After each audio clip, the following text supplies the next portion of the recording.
Everyone, welcome back to my channel AVS life. ఇవాళ మన video వచ్చేసి కుకింగ్ వీడియో.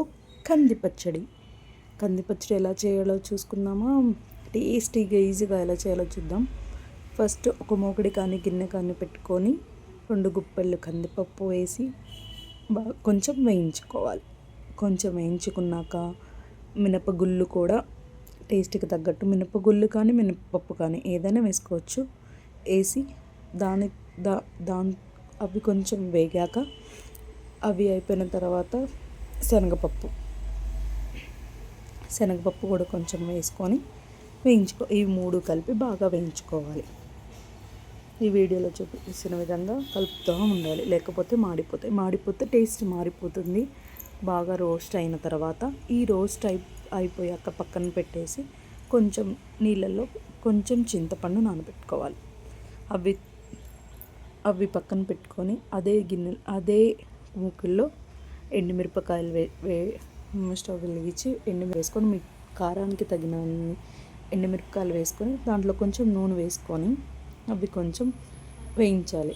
మాడిపోకుండా దగ్గర ఉండి మంచిగా వేయించుకోవాలి. వేయించుకున్న తర్వాత దాంట్లో కొంచెం ధనియాలు, కొంచెం జీలకర్ర, కొంచెం ధనియాలు అండ్ కరివేపాకు వేసి బాగా వేయించుకోవాలి. వీడియోలో చూసిన విధంగా వేపుతూ ఉండాలి, లేకపోతే మాడిపోతాయి ఎండుమిరపకాయలు.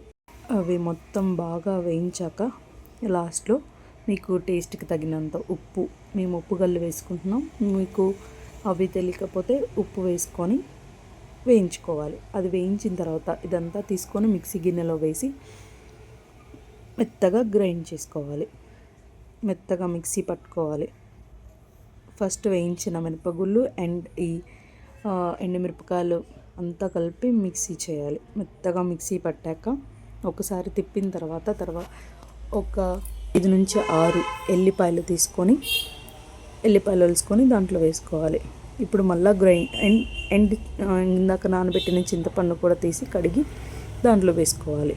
ఆ నీళ్ళు కూడా ఇందులో పోసుకొని ఒకసారి గ్రైండ్ చేయాలి. గ్రైండ్ చేసిన తర్వాత నీళ్ళు సరిపోతే ఇంకొంచెం మెత్తగా పట్టిన తర్వాత మళ్ళీ ఇంకొంచెం గ్రైండ్ చేసుకొని వాటర్ పోయాలి. తర్వాత గ్రైండ్ అయిన తర్వాత ఉప్పు తగినంత చూసుకొని సరిపోతే మళ్ళీ వేసుకొని తర్వాత ఆనియన్స్ పచ్చివి లాస్ట్లో కొన్ని తీసుకొని వేసుకొని ఉల్లిపాయలు వేస్తే వేరే టేస్ట్ వస్తుంది. కచ్చా పచ్చాగా నూరుకోవాలి. నూరిన తర్వాత మూకుడు పెట్టి దాంట్లో ఆయిల్ పోసి, ఇప్పుడు నూనె ఇంత పోసారనుకోవద్దు, దేనికి తగ్గట్టు దానికే టేస్ట్ కోసం అండ్ ఎండుమిరపకాయలు, ఎల్లిపాయలు, పసుపు, కరివేపాకు, ఇంగువ వేస్తే అండ్ జీలకర్ర ఇవన్నీ వేస్తే ఆ టేస్టే వేరండి. తాలింపుకి ఇంగువ కంపల్సరీ, ఏదైనా పచ్చళ్ళలో కానీ చాలా బాగుంటుంది. వేసి అది వేగాక మనం పేస్ట్ చేసుకున్న పచ్చడి వేసుకోవాలి. ఇప్పుడు కమ్మగా ఉంటుందండి కంది పచ్చడి, చాలా బాగుంటుంది. ట్రై చేయండి. చూడండి, మా ఇంట్లో కంది పచ్చడి ఎలా చేసుకున్నాం, మీరు ట్రై చేసి ఎలా ఉందో చెప్పండి. Thank you.